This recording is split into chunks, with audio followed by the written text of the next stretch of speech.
Hey guys, welcome to my channel Vikas Vlog. So আমি এতিয়া গৈ আছোঁ নগাঁও মলত আহিছে দাদাটো আৰু লগত আৰু আহিছে দাদা দুজন আহি আছে গাইছ আপোনালোকে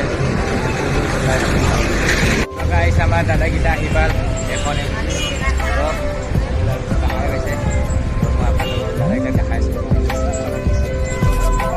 গাইছ আমি চাহ খাই চাহ আৰু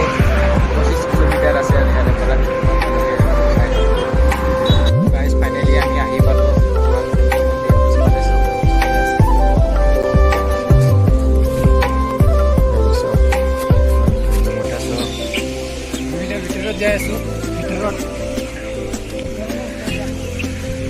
আমি ওপৰত যাম এতিয়া